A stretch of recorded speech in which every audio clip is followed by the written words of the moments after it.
Okay, first of all, congratulations kerana hari ini hadir sama-sama untuk menuntut ilmu. Saya juga akan menuntut bersama-sama anda juga. Okay, first, untuk menjadikan workshop ni very beneficial, kita kena relax. Ni some of the thing. You have to be very relaxed. Just relax saja. Jangan fikir pasal apa and everything. Relax. Sebab apa? Satu, kita tak ada jual MLM. So you tak payah stress. Kita tak ada jual insurance kan ni, tak ada jual investment. Kita tak ada jual apa-apa. So first you can be very relaxed. Sebab sometimes kita pergi seminar ni kan, orang pun cakap-cakap last sekali, alamak, dia suruh sign beli MLM yang produk, kita tak ada. So you can be very free, relax. Be open mind. Open mind ni terima apa yang kita nak bincangkan. Walaupun orang lain bagi tu, kita terima dulu. Nak accept tak accept, kita ni pasal later. But kita terima apa yang mereka nak cakap. Open mind. Alright. Okay, Lamborghini semua apa yang memberikan you? I tanya lagi, you will come back. You'll again. One thing that you need to go deeper inside you and ask yourself, what exactly you want? Excuses. You tahu excuses? Beri alasan.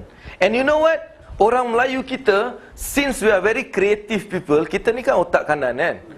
Orang Melayu banyak otak kanan, we are very creative. So dia punya excuses, I tell you, memang kreatif. Kreatif, tak tahu mana dia dapat ni. Dia bagi alasan dia akan kasih. Cikgu mungkin banyak very kreatif sekali diorang punya alasan, excuses. Ni unsuccessful people and denial.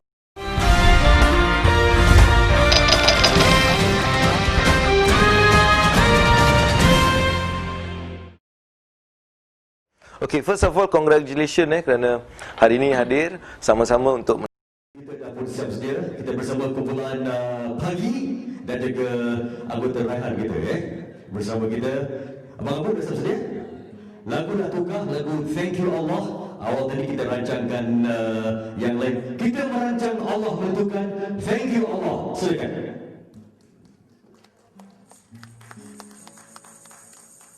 Cek, 1, 2, Bismillahirrahmanirrahim. Assalamualaikum. Okay, saya datang sini pun nak belajar Tak, Babu ni paksa pula. Saya dengan Babu ni sebenarnya satu sekolah di Johor Bahru, Sekolah Tasik Utara. Kami rival dalam bola sepak. Okey, kita cuba menceriakan suasana yang untuk penutup ni dengan lagu kesyukuran kepada Allah, iaitu Thank You Allah. Bismillah.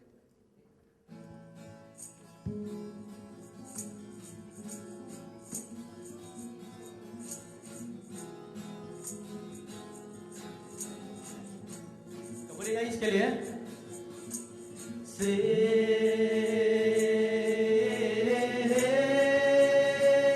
Thank you Allah, thank you Allah. Okay, everyone, sing.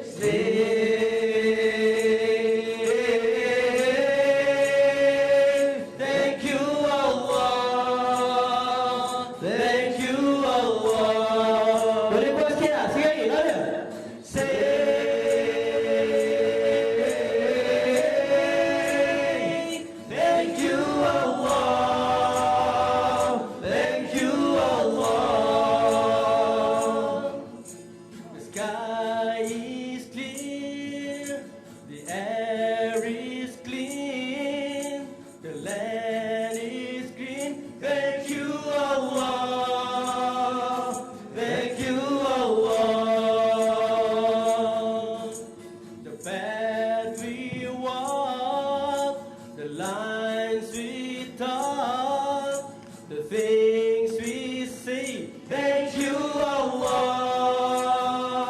Thank you, Allah. Okay, semua sekali.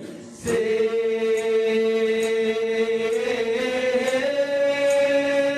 thank you, Allah. Thank you, Allah. One time.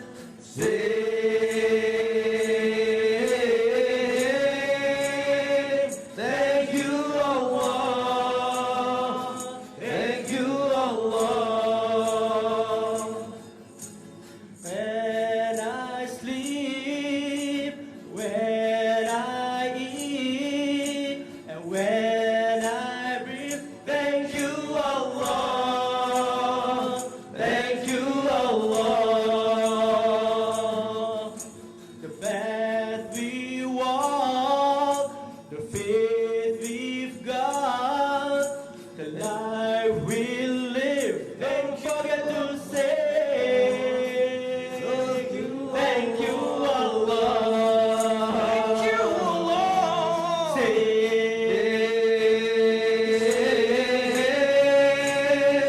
thank you, Allah. Thank you, Allah. One time.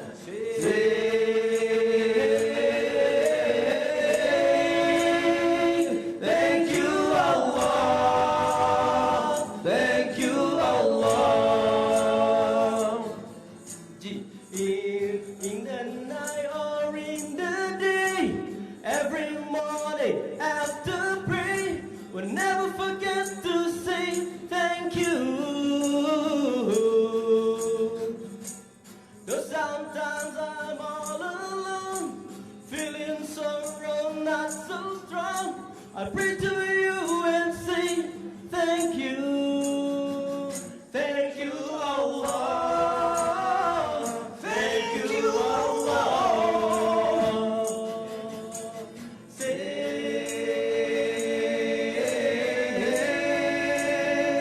thank you, Allah. Thank you, Allah. In the night or in the day, every morning after pray, don't forget to say thank you, Allah. Every time remember, Allah knows most must thank you, Allah. Say thank you, Allah. Thank you, Allah. Thank you, Allah. Thank you, Allah. Thank you, Allah. Thank you, Allah. Alright, bismillahirrahmanirrahim. Assalamualaikum warahmatullahi wabarakatuh. Best. Apa khabar semua? Semoga hari ini akan menjadi hari yang lebih baik daripada semalam dalam segala aspek kehidupan kita. Salam dan selawat ke atas junjungan besar Nabi Muhammad sallallahu alaihi wasallam. Allahumma salli ala Sayyidina Muhammad wa ala ali Sayyidina wa maulana Muhammad. Alright,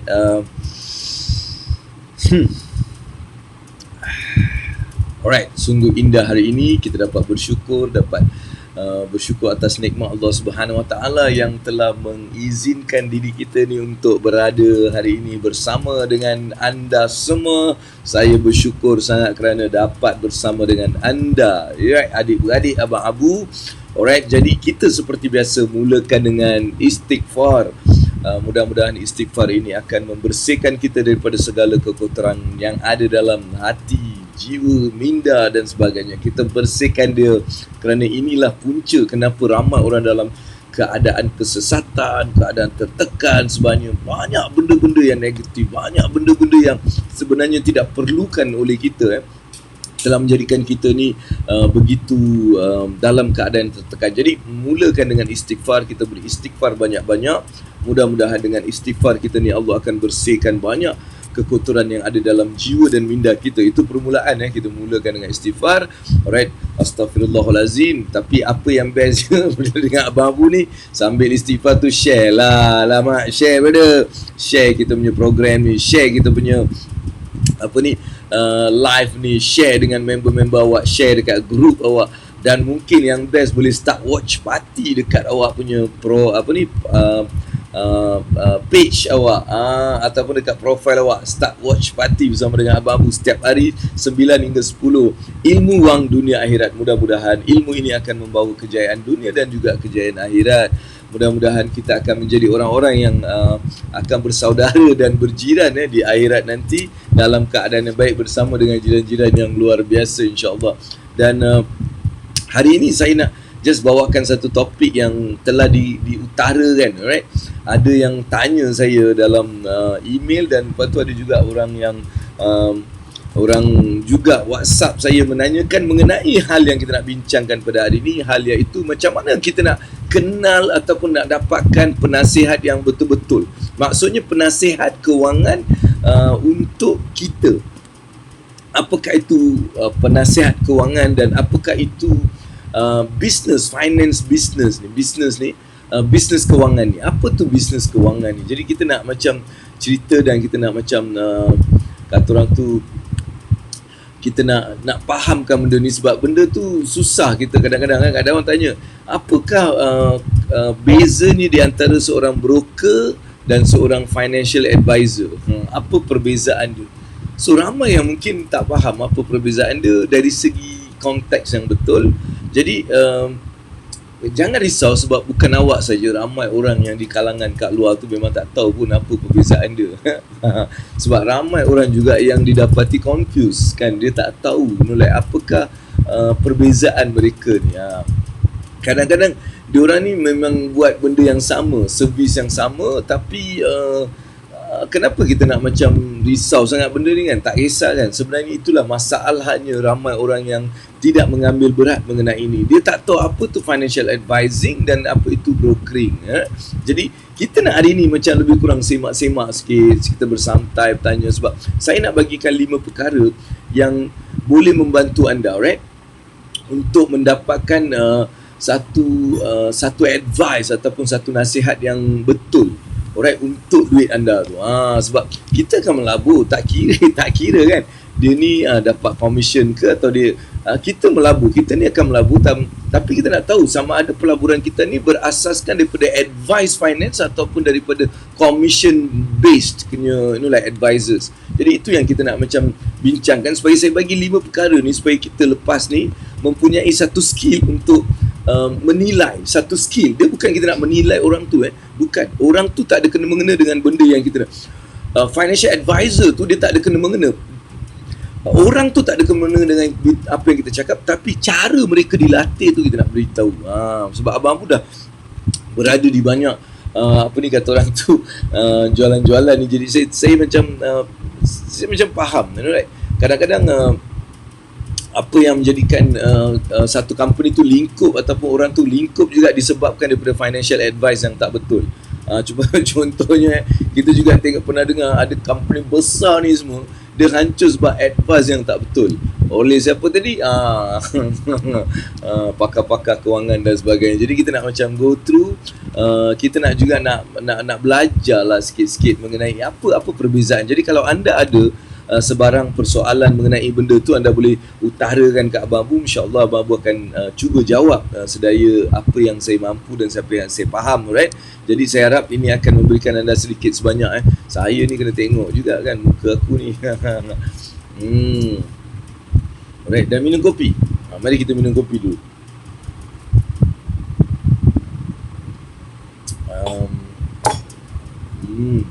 Saya hari ni pukul 10 ada 11 saya ada satu perjumpaan dekat luar. Sebab sekarang dah boleh keluar-keluar ni, terpaksa orang dah mula nak jumpa, nak buat program dan sebagainya. Dia macam ni tau. Penasihat kewangan ni macam doktor. Cuba kita bayangkan doktor dia bagi kita satu solution mengikut commission yang dia dapat daripada ubat. Cuba bayangkan doktor kalau dia buat macam tu. Kan seorang doktor yang betul dia akan ni. Lagi satu adalah orang yang bukan doktor tapi dia panggil dia macam drug punya salesman lah. Okay. Salesman drug kan, ataupun salesman ubat. Dia macam kedai-kedai ubat. Alright, kita pergi dua kedai ubat ni kan dengan doktor. Kita pergi, doktor ni biasanya dia akan bagi sebab dia ada fee kan, dia akan check, dia bagi kau bagi aku fee lah, lepas tu aku bagi ubat according to benda yang aku dah check. Lagi satu adalah yang bukan doktor tapi dia ada sales commission, commission daripada ubat yang dia jual. Jadi apa yang dia ni akan buat, dia akan cuba bagi benda-benda yang dia dapat commission tinggi. Hello, jangan nak apa. So inilah comparison yang saya boleh bagi antara penasihat kewangan yang betul dengan salesman yang menjual produk-produk kewangan. Alright, kita perlu faham benda ni sebab kita akan berjumpa dengan ramai orang yang sebenarnya bukanlah seorang penasihat kewangan, sebaliknya dia adalah salesman kewangan. Alright, yang itulah kita nak macam bincang-bincang sikit. Kita nak bagi tahu kenapa benda ni berlaku, bukan sebab orang yang menjual tu, tapi mereka telah diasuh untuk sales. Kan, company-company yang mengajar mereka adalah untuk mendapatkan orang untuk dijualkan produk tu, bukan untuk memberikan nasihat kewangan. Sebaliknya menjualkan produk dengan kaedah nasihat kewangan. Jadi kalau kita tengok semua mereka adalah sales, dia akan jual produk. Tak percaya awak boleh tanya, kadang-kadang dia akan bagi produk. Alright, bagi produk yang mungkin produk tu tak ada kena-mengena dengan anda semua. Alright, kenapa saya nak bagi tahu? Sebab saya dah ada orang minta saya untuk jelaskan benda ni. Kan, sebab masa dulu Abang Abu masa buat produk jual insurans dan jual produk-produk investment, memang itulah saya akan jual based on apa yang saya tahu dan saya cakap ini bagus untuk benda ni. Tapi kalau kita mula melihat dia pula kan, dari segi sudut financial planning yang betul, dia belum mampu untuk membeli benda ni ataupun dia tak ada keperluan untuk mendapatkan benda ni. Tapi disebabkan sales tadi, right, kita disuruh beli dan sebagainya, jadi ramai orang ni mula melibatkan ataupun menggunakan kewangan yang ada untuk membeli produk yang sebenarnya tak ada kesesuaian dengan financial dia. Sebab itulah saya macam rasa nak memberikan 5 kaedah ni, 5 perkara yang awak boleh actually semak balik untuk memastikan lepas ni bila ada je benda-benda mengenai produk dan sebagainya, awak check lah. Sebenarnya dalam financial advice ni ada 4 cara tau macam mana mereka dibayar. Macam mana mereka ni dibayar, ada 4 cara. Alright, satu adalah commission. Commission adalah benda yang biasa. Nak commission ni dia menjadikan salesman ni dia motivated. Sebab setiap kali dia jual dia dapat commission. Alright, jadi dia sangat kita jumpa orang sebab kita nak jual supaya kita dapat commission. Lagi banyak aktiviti kita jumpa orang, kita dapat banyak commission. Dan kadang-kadang biasanya mereka tidak begitu prihatin terhadap apa yang mereka jual, sebaliknya mereka nak jual sebab dia dapat commission. Alright, sebab tu kalau kita tengok banyak brokerage company, kadang-kadang dia orang suka churn the account, alright, sebab dia nak jual satu benda yang berkomisen tinggi kepada klien mereka. Tak kira lah apa keadaan mereka. Mereka ni tak kira tau apa keadaan mereka, tapi mereka akan cuba menjual benda-benda yang mereka tu dapat komisen tinggi. Sebab tu commission, kalau kita dengar orang tu dapat commission daripada produk mereka, mereka ni mempunyai satu conflict of interest. Alright, conflict of interest dengan di mana mereka nak jual benda, mereka nak bagi tahu benda yang betul mungkin pada company lain yang ada lebih sesuai dengan tu, atau mereka cuba jual juga benda yang mereka ada. Kat situ adalah konflik. Right? Sebab tu kita ni tak kisahlah kita ni pandai macam mana pun, serius macam mana pun, tapi kita dengar je commission yang kita dapat, kita akan boleh jadi bias. Kita akan terpaut untuk menjual benda yang mungkin kita tak perlu. Alright, ini bukan saya cerita untuk nak mengatakan bahawa itu tak betul dan tak. Ini adalah structure dalam financial business. Alright, satu commission. Jadi saya nak bagi tahu ni dulu supaya lepas ni baru saya bagi 5 benda. Saya nak tahu macam mana pakar ataupun macam mana financial advisor, penasihat kewangan ni dia mendapat kewangan. Takkan dia bagi nasihat tak ada kewangan kan, tak dapat apa-apa. So yang pertama adalah commission based. Ini adalah orang yang akan menjual produk-produk yang diberikan oleh company mereka untuk dijual. Dia ada banyak produk yang dia akan mula. Sebab tu habis satu ada satu, habis satu ada satu. Sebab setiap kali dia jual dia ada commission. Right, dan mereka biasanya akan jual benda-benda yang bercommission tinggi. Right, itu satu. Kedua adalah the percent of asset manage. Ini adalah yang kedua. Kedua adalah mereka akan diberikan satu aset untuk manage. Right, dia akan di-manage dan mereka akan ada management fee. Ini adalah lebih baik daripada yang commission tadi. Dan biasanya benda ni tak akan diberikan pada orang-orang yang biasanya benda ni perlunya ada macam company besar ataupun dia lebih individu yang bernet worth tinggi. Alright, so dia kira macam hedge funds tau. Kita bagi, diorang bagi kita duit dan kita akan manage mengikut apa yang diorang bagi. Kalau diorang bagi kita 10 juta, alright, kita ada management fee yang kita akan charge mengikut 10 juta tadi. Alright, ini tak ada kena-mengena dengan pulangan apa pulangan whatever semua kita akan bagi detail dia dekat orang yang invest ni. Kita akan bagi detail apa yang kita buat dengan duit tu dan mereka tahu apa benda tu, tapi kita tak akan ambil commission daripada apa-apa yang mereka dapat. Sebaliknya kita ada management fee. Ini adalah untuk memastikan kita ni lebih konsisten, kita menguruskan kewangan tu bukan dengan terbias pada commission kita. Sebaliknya kita menggunakan mengikut logik yang betul, kita menggunakan data yang betul dalam kita nak invest. Itu yang kedua. Ini cara adalah kedua fee structure seorang financial ataupun financial people lah yang involved dalam finance. Sebab saya nak bagi benda ni supaya faham. Dia ada 4 kategori yang saya dah study. Alright. Lagi satu yang ketiga. Yang ketiga ni pula juga dia under advisor ni akan dibayar daripada profit yang dibuat. Alright. Dia akan dapat commission ataupun dia dapat percentage of profit. Contohnya saya dapat 1 juta untuk saya manage dan 1 juta ni saya buat katakan 20%. Saya dah buat 200,000. Alright. So saya akan ada certain commission saya kena bincang. Adakah 10% daripada 200,000 tu? Adakah berapa? Jadi ini adalah satu lagi profit incentive fees dia panggil. The profit incentive. Lagi banyak profit yang kita boleh buat, lagi banyak fee yang kita boleh dapat. Alright, itu adalah satu. Ini sebenarnya memotivasikan untuk memaksimumkan pulangan bagi orang yang menjana. Tapi jaga-jaga benda ni sebab satu bila kita bagi mereka ni dia jaga, tapi kita juga kena faham awak punya advisor ni akan diberi profit dari segi keuntungan saja. Kalau lose tak ada. Jadi kalau loss dia tak ada. Alright, ini ada satu Tapi kenapa kita kena bagi? Sebab duit yang dia gunakan adalah bukan duit dia, duit kita.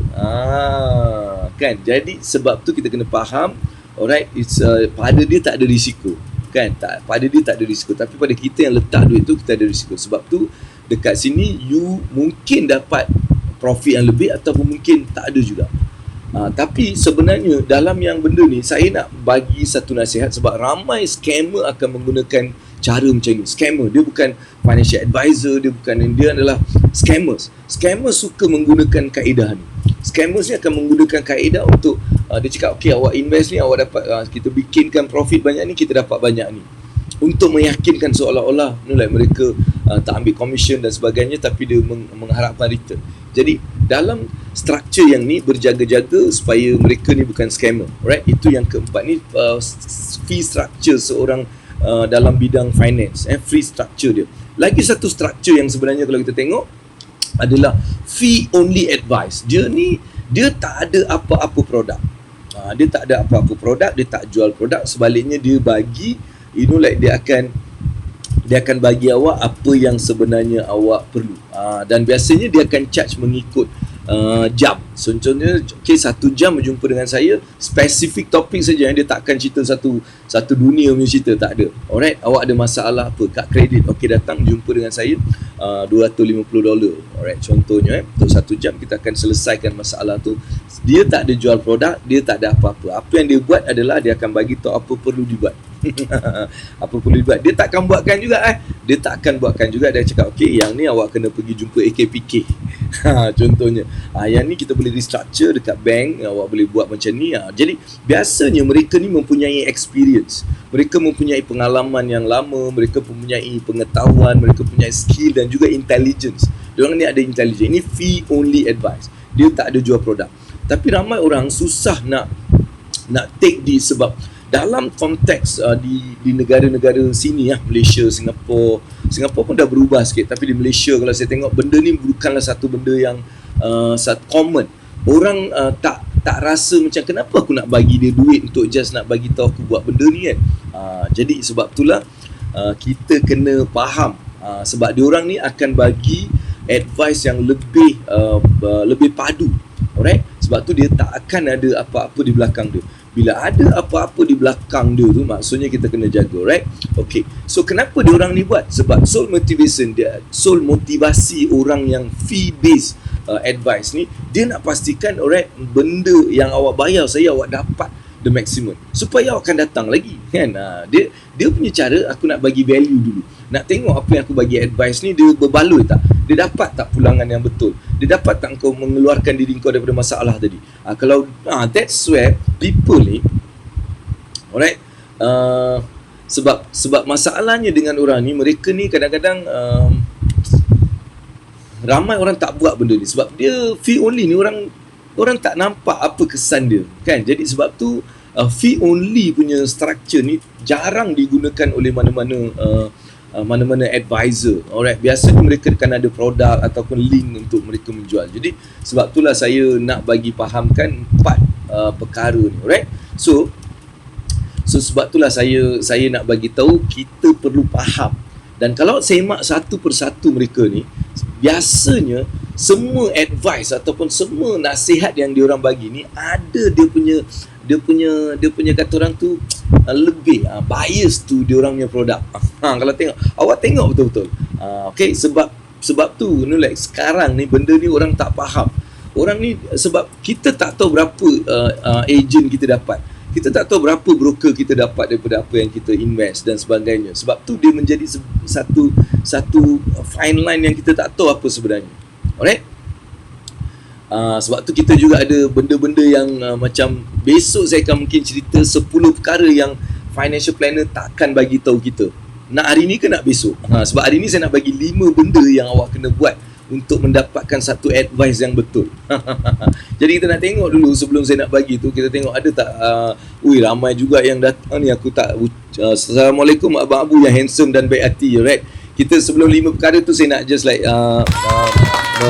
bagi tahu anda semua. Muhammad Ramdhani, salam abang Abu, Assalamualaikum. Salam hari Rabu AA. Alhamdulillah, terima kasih atas ilmu-ilmu yang kau share pada kita. Banyak benda baru yang kita dah belajar dan telah amalkan semampunya. Thank you so much. Semangat. Alright. Jika seseorang mendakwa dirinya berilmu tapi tidak ada rasa takut pada Allah, tidak hormat orang lain, langgar perkara-perkara yang dilanggar Allah, sebenarnya dia tidak punya ilmu. Walaupun satu dunia berkata dia seorang berilmu. Betul? Ilmu tu bukan kau punya pun. Kan, ilmu tu lah untuk sampaikan. Jadi kau bila ada ilmu dan kau tak ada akhlak yang betul, kau lupa pada Allah, kau bawa orang tu berkejaran kat dunia, mencari dunia sampai mengingatkan akhirat. Seorang orang yang berilmu, yang sebenar-benar ilmu, dia akan mengingatkan akhirat. Dia akan ingatkan mati. Apa guna kau dapat semua ni bila kau boleh mati? Mati itu adalah benda yang perlu kita ingatkan, supaya bila kita membuat pelaburan pun kita ingat mati. Kan, aku ni melabur ni, aku mati, baik aku actually like melabur dalam benda yang betul-betul, yang tak ada riba, yang tak ada subaha, yang tak ada haram. Kan, kita mencari. Sebab kita nak melabur pun kita mencari. Sebab tu saya bagi tahu tadi kan, supaya kita tak tertipu dengan apa yang mereka bagi tahu. Kita tak terbias dengan apa yang diberikan oleh penasihat-penasihat kewangan. Sebab kita ingat mati. Kan, kita tahu tak perlulah aku ambil macam tu, sebab aku pun tak tahu benda ni halal ke haram. Kan, yang kau suruh aku melabur kat situ buat apa. Jadi kita akan lebih bersedia, right? Kita juga kena ingat, bila mati tu satu hal, memang kita akan mati. Tapi kehidupan lepas mati tu sangat-sangat bergantung pada dunia yang kita hidup. Kan, kehidupan selepas mati tu bergantung pada apa yang kita buat sekarang. Apa yang kita hidup kat dunia ni, dia dunia akhirat tu bergantung kat sini. Kan dia bukan bersendiri tau. Dunia akhirat lepas mati ni bukan satu dunia yang baru kau alih-alih fresh. Tak. Dia adalah bersangkut daripada apa yang kita buat kat dunia ni. Sebab itulah bila kita nak mencari kekayaan, bila kita nak mencari semua kebahagiaan dunia ni, kita jangan lupa sampai kita lupa akhirat. Siapa yang melakukan dunia tanpa mengingati akhirat, mereka adalah orang-orang yang rugi. Alright, sebab tu kita kena ingat mati. Kita kena ingat juga apa akan berlaku selepas mati. Kehidupan mati ni macam mana? Kehidupan mati ni yang pertama dekat kubur. Kubur ni kita tak ada apa-apa, tak ada harta, tak ada apa. Kita hanya ada tanah, kita ada ulat-ulat, kita ada benda-benda yang dalam tanah tu, kita tak ada cahaya, gelap semua benda tu. Jadi cuba bayangkan benda tu. Adakah kita nak kubur macam tu ke? Kita nak kubur yang bercahaya, kubur yang dilapangkan, kubur yang kita sambil menunggu hari yang sebesar-besar harinya, hari akhirat tu, sambil menunggu dalam transit ni. Adakah transit kita ni transit yang best? Adakah kita pergi dekat airport tu, kita duduk kat lounge, right? Kita ada lounge yang kita ada bayar, kita dapat rehat, tidur, ataupun kita tersesak-sesak dekat tempat orang menunggu kapal terbang, menunggu flight tanpa tak ada tempat duduk yang betul. Yang mana awak nak? So mesti kita nak duduk kat lounge yang relax. Sama juga di transit. Sebelum kita nak menuju ke tempat akhirat tu kan, kita akan ada transit. Transit ni lah alam barzakh kita yang kita nak pastikan. Jadi ini juga kita perlu. Jadi saya setuju dengan pendapat Ustaz Habib Zainal Abidin. Alright, Assalamualaikum AA dan semua. Salam AA, 4 kategori, sharing je. Alright, AA don't reveal how they get paid, so it's difficult to catch them. Allahu Akbar. Assalamualaikum AA, dalam 4 kategori mana yang terbaik? Sebab tu saya cakap, kita nak tahu yang 4 ni, yang 5 ni lepas ni. Saya akan bagi yang 5, alright? Nazmi Ghazali, saya akan bagi 5 yang awak kena tahu sebelum awak buat satu keputusan. Kejap lagi saya bagi 5 tu. Tapi yang ni saya bagi 4 kategori yang biasanya seorang penasihat kewangan akan dapat kewangan dia. Ni cara dia, alright? Yang tadi 4 saya bagi. Alright, AA, yesterday spoken to insurance agent, Islamic Wealth Legacy, but actually it's term insurance. Need to pay premium to people. Yalah, diorang memang kena premium kan. Dia takaful, dia kena ambil takaful. Takaful adalah benda yang telah pun dipersetujui ataupun telah pun dijadikan satu fatwa di mana alright, ini memang kata orang tu disebulat suara oleh alim ulama. Okey, takaful, right, adalah cara yang dibenarkan oleh Islam, right. Jadi kita cari takaful. Property investment planner. Insaf Azmira. Dia terus jual je benda tu. Baguslah kau ni Azmira. Sambil-sambil tu dia lah. Tak apa, kau datang hari-hari, kau dengar, nanti kau pun akan tahu benda-benda macam ni, insyaAllah. Alright, okay, sekarang Abang Abu nak just teruskan pada anda. Alright, apakah 5 perkara, 5 kaedah tu? Maksudnya 5 undang-undang ataupun 5 rule, alright, untuk awak maximize kan. Saya cakap maximize, bukan 100% tau. Dia akan ada juga, tapi maximize apa yang awak dapat daripada nasihat kewangan ni. Awak kena pastikan 5 benda ni supaya awak boleh buat satu keputusan yang bijak. Macam mana kita nak pilih yang mana satu, Abang Abu? Alright, ini 5 ujian yang awak kena lakukan. Alright, yang pertama adalah apakah insentif yang dia dapat. Kita kena tahu benda tu. Kan, kalau insentif dia adalah datang daripada commission saja, maka kita perlu faham dia akan bagi nasihat-nasihat yang boleh, alright, yang boleh boleh mengurangkan ataupun boleh bias ke arah produk dia. Sebab dia commission dia daripada produk dia. Jadi kita kena tahu apakah insentif yang tersembunyi di sebalik nasihat tadi. Kita kan pakar kan, pakai tie apa semua datang. Right, saya ni pakar kewangan, saya nak nasihatkan awak untuk gini dan ini awak kena beli. Jadi kita kena faham apa insentif yang dia dapat ni. Kalau insentif dia daripada commission dia, kita kena mula tengok balik sama ada benda tu betul-betul fit dengan apa keadaan kita.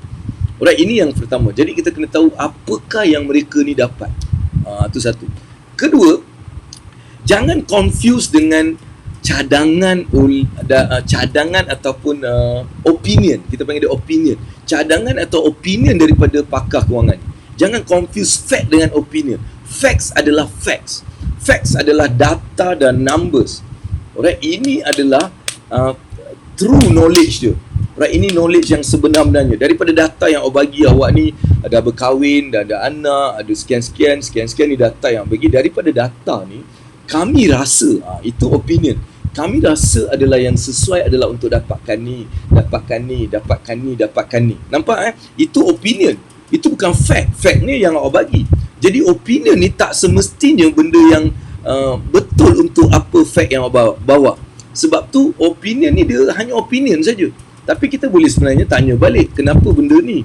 Kan anda tak boleh ditukar dengan benda lain. Kenapa benda ni redundant? No, saya bagi untuk awak buat satu keputusan yang betul, right? Sebab tu ramai insurans ataupun bukan insurans lah, pakar kewangan, cakap insurans salah pula, bukan insurans bukan orang insurans, tapi penjual, salesman ni dia akan mula mencampur adukkan kedua-dua ni. Dia akan letak opinion dengan fact together supaya kita confuse. Sebab tu awak kena faham apa tu fact dan apa itu opinion. Sebab kalau kita faham apa tu facts dan opinion, awak akan boleh membuat satu keputusan yang lebih bijak. Sebab diorang ni akan campur aduk kan, fact dengan compare. Dia cakap untuk ni kita memang cadangkan yang ni cadangkan, nampak ni yang terbaik untuk anda kan. Ini adalah opinion, it is not the fact. So sebab tu kita kena ada fahamkan apa tu fakta dan apa itu cadangan. Apa tu fakta dan cadangan. Alright, benda ni sangat betul sangat benda ni awak kena jaga juga benda tu. Dan kemudian kalau tengok apa yang berlaku juga, kalau tengok kan, dia macam ni. Semua advice ni dia bukan sama. Kalau tak percaya, boleh tanya advice sama. Awak ni sama tau. Awak ni ada macam ni. Awak tanya advice yang ni, awak tanya advice yang lebih berbentuk unit trust. Yang ni awak tanya orang yang menjual insurans. Yang ni awak tanya orang yang menjual hartanah. Yang ni awak tanya orang yang menjual dan awak cuba compare satu keadaan yang sama tapi advice dia berbeza. So dia bukan benda yang sama, nampak? Padahal kalau kita semua ni dia kena bagi kita cadangan yang sama, kan? Dia patut bagi cadangan yang sama. Tapi kenapa bila aku tanya advisor insurans, dia punya cadangan dia macam ini? Bila aku tanya orang yang main stock, orang yang broker pula, dia cadangan dia macam ini. Jadi kita perlu faham, alright, bukan semua nasihat-nasihat tu adalah yang betul ataupun sama. Clear tak? Sebab tu nasihat tu kita boleh terima, tapi keputusan kita yang kena buat. Jadi inilah juga yang boleh menjadikan kita lebih, kata orang tu, tak terus ambil, kan? So selagi orang tu tak berada di dalam diri kita, dia tak akan faham, right, keadaan kita. Faham ke faham ni? Faham tak apa saya cakap? Selagi advisor tu tak letakkan diri dia dalam keadaan kita ni, dia tak akan bagi advice yang betul. Dia akan hanya bagi advice-advice yang akan membawa keuntungan pada dia. Alright, ini hari ni memang kita nak cerita. Besok aku nak cerita 10 perkara yang advisor tak akan bagi tahu kau. Alright, pakar kewangan ataupun siapa saja yang terlibat dalam industri kewangan tak akan bagi tahu awak.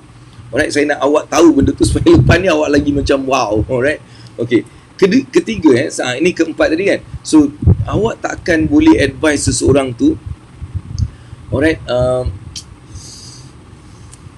kan dia macam ni. Yang tadi apa tadi saya cakap, yang tiga tadi adalah semua pandangan takkan sama. Dia akan mengikut dia orang punya apa yang dia orang jual. Alright, awak ni takkan faham advice seseorang until awak faham dia punya pocket dia. Macam mana dia orang ni punya cara buat duit dia. Sebab tu awak kena tanya. Kadang-kadang kita kena berani. Tanya dia, macam mana kau buat duit dia. Tanya dia direct. Okay, kadang-kadang kita kena direct. Kalau kita nak dapat jawapan yang macam boleh memuaskan hati kita, kita tanya direct. Okay, brother, saya nak tahu macam mana awak dapat duit. Macam mana awak ni dapat duit? Boleh tak awak bagi tahu macam mana awak dapat duit? Macam mana awak dapat duit? Awak kena bagi tahu. Right, kena bagi tahu saya macam mana awak menjana duit ataupun pendapatan awak. Awak ni bagi saya advice. Lepas tu awak cakap advice ni free. So macam mana awak dapat pendapatan? Ada awak buat bisnes lain ke? Kalau bisnes lain, bisnes apa? So awak kena faham. Jadi bila awak faham kan, then awak tahu okay, dia ni memang sebenarnya orang yang aku boleh percaya. Dan aku rasa dia punya advice tu bukan dia jual produk, tapi dia bagi saya advice yang betul untuk saya. Dia macam tu, right? Then only you understand apa yang dia bagi tu. Alright? Clear tak apa yang saya cakap ni? Macam mana dia boleh buat duit? Kita tanya je. Macam mana awak dapat duit ni? Daripada jual produk kat saya, berapa banyak yang awak dapat? Tanya dia. Yes, kena tanya. Sebab bila kita tanya, baru kita tahu dia macam mana. Jadi kita tahu berapa percentage yang dia dapat untuk ni. Adakah dia punya advice tu memang betul untuk kita dan sebagainya. Alright? Okay, nombor 5 ni, ni best tau. Ni best. Ni bukan kita nak memainkan orang lah. Bukan memainkan orang. Tapi, sebenarnya, financial sales people ni adalah bagus untuk kita gather information. Kan, sebab tu kalau ada insurance agent, kalau ada, like sesiapa yang nak jumpa dengan kita, jumpa dia orang kalau ada masa lah. Jangan kita buang masa kita untuk jumpa bila kita tak nak benda tu. Tapi mereka ni boleh jadi satu information gathering center.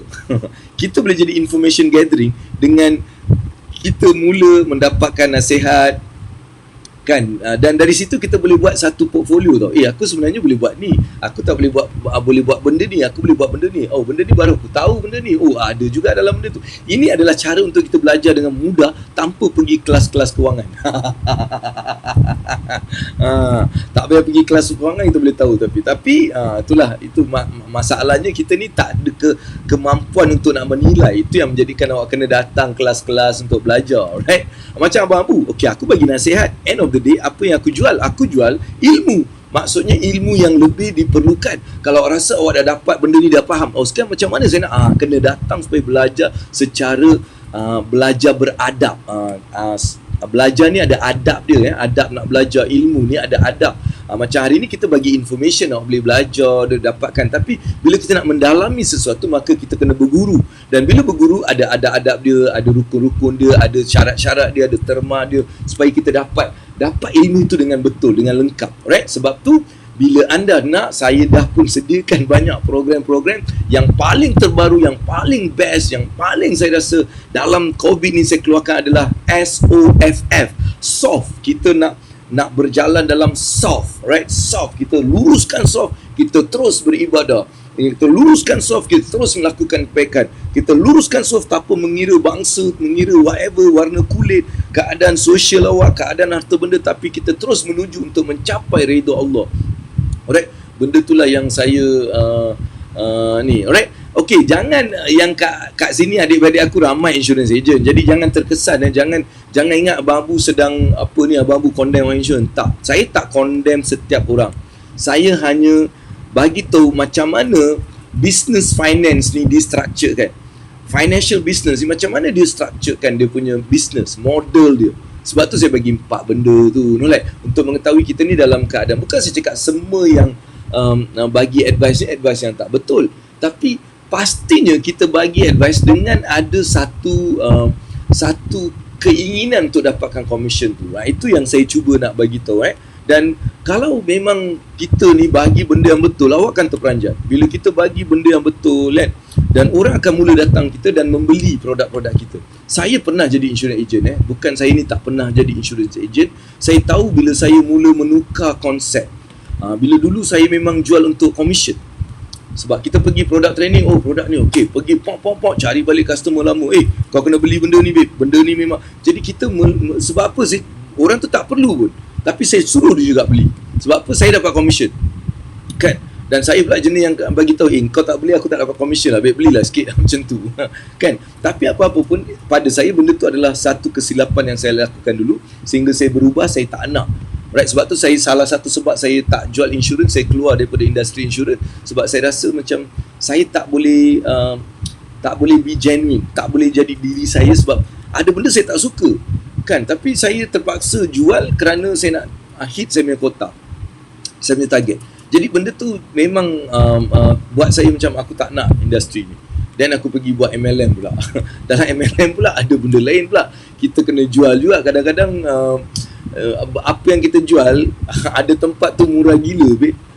Dia benda ni RM5 je, kita jual sampai RM50, kan? Jadi kita rasa macam benda ni macam menyusahkan orang. Walaupun kita cakap boleh dapat duit dan sebagainya, tapi kita mengajar. Bukan saya cakap semua, sorry lah, ini perjalanan hidup saya kongsi perjalanan hidup saya tak cakap orang yang jual MLM atau jual insurans tu jahat, tak, langsung tak. Saya hanya belajar apa yang saya belajar daripada itu dan saya kongsikan sebagai seorang consumer, seorang pengguna. Saya perlu ada ilmu untuk menilai. Itu yang saya sedang bagi ni. Jadi nombor 5 apa tadi, kita jadikan semua orang-orang ni sebagai seseorang yang boleh mendapatkan informasi. Jadi kat situ kita tahu juga orang ni macam mana punya orang. Adakah orang ni dia push kita untuk beli, adakah dia bagi nasihat yang kita nampak ikhlas. Contohnya Azimno kat sini, saya bagi nasihat walaupun dapat commission. So tapi lagi satu, bila cakap ikhlas tu, dia tak ada kena-mengena dengan commission. Ikhlas dengan commission jangan samakan. Ikhlas adalah ikhlas. Awak dapat commission ke tak, sama awak punya benda. Clear tak? Awak punya, itu namanya ikhlas. Aku buat ni untuk engkau. Alright, kalau aku dapat commission daripada tu, alhamdulillah, memang aku wajib dapat. Kan? Kalau aku rasa aku ambil commission pada benda yang aku bagi ni tak betul, maka itu adalah silap. Tu tak ada etika dalam diri aku. Tu macam tu. Alright? So pada Abang Abu, inilah 5 perkara yang kalau kita jadikan dia sebagai satu asas dalam kita memilih kita punya advice, bukan agent, kita advice. Saya cerita pasal ni advice, nasihat tadi, bukan orang, nasihat tadi. Kita tengok di belakang nasihat ni apa. Di belakang nasihat ni ada berapa commission dapat, di belakang nasihat ni apa yang dia dapat. Itu akan menjadikan kita ni lebih baik. Alright, so itu sajalah untuk hari ni. Abang Abu dapat, alhamdulillah, dapat banyak juga hari ni orang macam kasih love ni sampai 1000 lebih. Terima kasihlah kepada anda yang sentiasa menyayangi walaupun aku ni gelap dan sebagainya. Tapi belakang ni memang comot lah. Aku ni memang jenis yang comot kan. Jadi belakang-belakang ni janganlah nampak sangat tapi tak apalah. Ni sebenarnya rumah ni anak aku lukis semalam. Rumah dia cakap ni, rumah ni dia masuk apa tu semualah. Diorang adalah dia buat video game. Jadi itulah dia. Soalan. Okay, which plan yang AA suka dan tidak suka tentang insurance plan? Endowment plan, term, life, insurance plan. Okay. Dia macam ni, insurance ni besar, right? Dia ada 3 benda yang kita perlu ada. Satu adalah kesihatan. Sebab benda tu penting, betul? Sebab semua orang pasti akan melalui masa-masa yang mungkin mereka perlukan insurans kesihatan. Sebab apa? Bila kita masuk hospital, kalau kita tak ada insurans tu, mungkin bil kita ni melambung sampai kita tak boleh bayar dan sebagainya. Jadi itu benefit dia, adakah insurans kesihatan. Kedua adalah insurans simpanan. Maksudnya insurans simpanan ni ramai tak faham. Dia cuma anggap benda tu sebagai insurans mati. Maksudnya mati baru dapat duit. Tak. Insurans simpanan ni, dia sebelum kita mati pun kita boleh menikmati dia. Kita kena faham cash value insurance. Maksudnya insurance yang ada cash value. Right, kita kena dapatkan benda tu. Dia endowment dia very specific. Lepas tu kita tak boleh enjoy premium yang sama selepas mungkin kita dah mature kita punya insurance. Kita tak boleh dapatkan premium yang sama bila kita nak ambil lagi 10 tahun punya. Jadi yang terbaik adalah insurance simpanan jangka masa panjang yang juga cover mati gitu. Check benda tu ada cash value tu lah. Itu yang 2 ni cukup untuk permulaan. Dan 2 ni saya rasa paling penting. Yang lain-lain ni mengikut kemampuan kita. Yang lain-lain tu mengikut kemampuan. Dan term insurance pula untuk orang yang mempunyai risiko tapi dia tak ada duit untuk membeli insurance yang ada cash value tadi. Dia tak ada. Jadi dia boleh beli term untuk mengawal untuk mungkin 3 tahun ni. So at least dia kalau terjadi apa-apa masih dia dapat sedikit apa kata orang tu simpanan yang boleh diberikan pada waris supaya waris tak susah. Itu je. Ini 3 je yang saya rasa macam mesti. Investment ni terpulang. Kalau kita ni memang jenis yang tak gerti benda-benda lain, mungkinlah kalau duit lebih. Tapi saya tak cadangkan benda tu sebagai satu investment. Sebab tu saya lebih cadangkan datang program Abu, belajar supaya awak mempunyai capacity untuk membuat pilihan. Awak datang program yang Abang Abu buat 10 bulan ni, soft, saya panggil dia School of Financial Freedom. Right, School of Financial Freedom 10 bulan kita buat untuk anda dapatkan some idea mengenai kewangan. Sebab itu yang saya memang dah buat. Kalau saya tak tahu lah, semalam saya tunjuk. Semalam saya dah tunjuk. Dia ni benda-benda ni. Saya dah tunjuk semalam. Yes. The School of Financial kata orang tu the School of Financial Freedom, soft. Sebab saya nak bawa konsep SAF ni. Kita dalam Islam diajar untuk solat tu soft. Soft kena lurus, kena rapat dan sebagainya. Jadi sama juga dalam perjalanan saya untuk mencapai financial independent kepada ramai orang, bantu diorang, right? Kita bantu diorang untuk mencapai financial independent. Saya mulakan program ni. Jadi jawapan tadi Suhaimi, itulah jawapan aku, right? Okay, alright. Ni ada satu, Badril Muhammad Aziz. Kenapa ramai membuat perancangan kewangan selalu gagal? Hanya peringkat awal saja berkubah-kubah. Sebab dia tak ada ilmu. Dia tak dia lebih kepada dunia.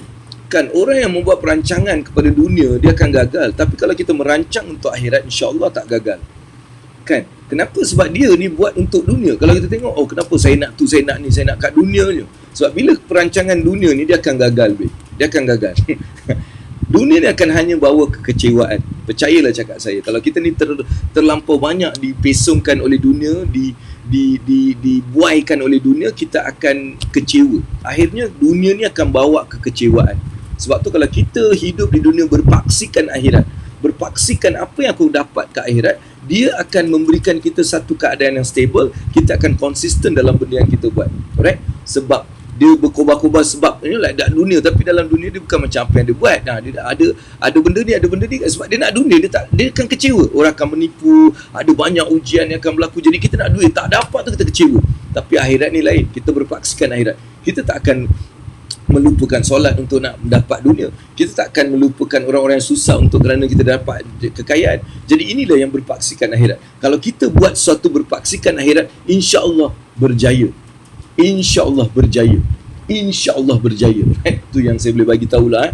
Mungkin nak lebih, dekat sini bukanlah tempat yang saya boleh bagi secara detail everything. Sebab tu kita adakan kelas. Alright, dan untuk soft ni 19 hari bulan saya akan buat pelancaran dia pada pukul 10 pagi, iaitu hari Ahad. 10 pagi sehingga 12 kita akan buat pelancaran. Maksudnya saya akan terangkan segala-galanya mengenai School of Financial Freedom ni, apa yang kita buat. Dan bagi yang orang yang first batch ni, untuk bersama dengan Abang Abu, ada banyak kelebihan yang Abang Abu akan bagikan supaya kita dapat yang terbaik, insya-Allah, daripada program yang pertama sekali saya jadikan sebagai online. Sebelum ni program ni nilai, tapi of course ada sebab dia aktiviti buat kan, dia RM22,000 punya program, tapi kita bagi secara sangat-sangat affordable untuk everybody. Sebab saya rasa inilah masa untuk setiap rakyat Malaysia, Singapura dan setiap individu, lebih lagi ummah kita, untuk mendapat ilmu kewangan yang betul, ilmu kewangan yang berpaksikan akhirat, ilmu kewangan yang akan membawa kejayaan dunia dan akhirat. Kita nak satu ilmu yang ada perseimbangan.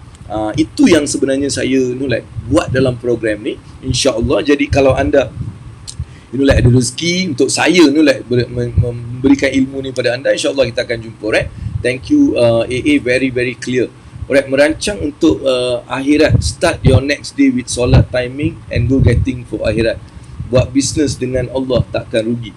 Alright, tapi bila kita kadang-kadang bila saya cakap macam itu, orang ni kadang-kadang salah anggap juga. Kan, dia mulalah okey, dunia ni tak penting, kita ni solat lah 24 jam. Allah tak suruh kau buat macam tu lah. Right, dunia kau tak boleh lupakan. Dunia kau tak boleh lupakan. Dunia kau ada tanggungjawab atas dunia ni. Kau ada tanggungjawab untuk membantu orang. Kau ada tanggungjawab untuk memperkasakan diri kau dengan kelebihan nikmat yang Allah bagi ni. Kau ada tanggungjawab untuk merasai nikmat yang Allah bagi kat dunia ni. Sebab tu Allah suruh kita merantau, melihat dunia. Bukan untuk berlagak, bukan untuk nak ambil selfie dekat Paris, nak hantar dekat sini, masuk Instagram kita berbangga. Sebaliknya bila kita buat benda ni, baru kita faham betapa besarnya Allah punya nikmat kat atas dunia ni. Baru kita tahu Islam ni macam mana Islam. Ya Allah, Islam, inilah Islam. Kita duduk Malaysia, Singapura, kita masjid merata-rata tempat. Itu kalau kita cakap kita Islam, taklah macam so exciting. Sebab masjid ada, semua ada.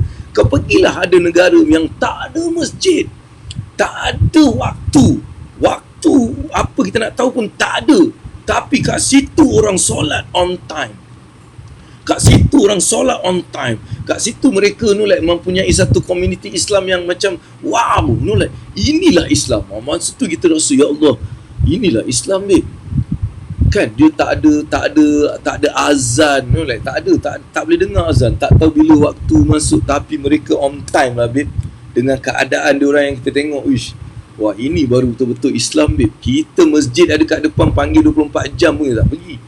Kan, so itulah yang saya nak kita letakkan dalam diri kita, supaya kita ni bukan hanya nak dunia, right? Kalau kita hanya dunia, kita adalah kita dalam perjalanan yang menyesatkan. Alright, dunia dicipta untuk menguji dan menyesatkan manusia, diletakkan setan pula kat situ untuk totally sesatkan.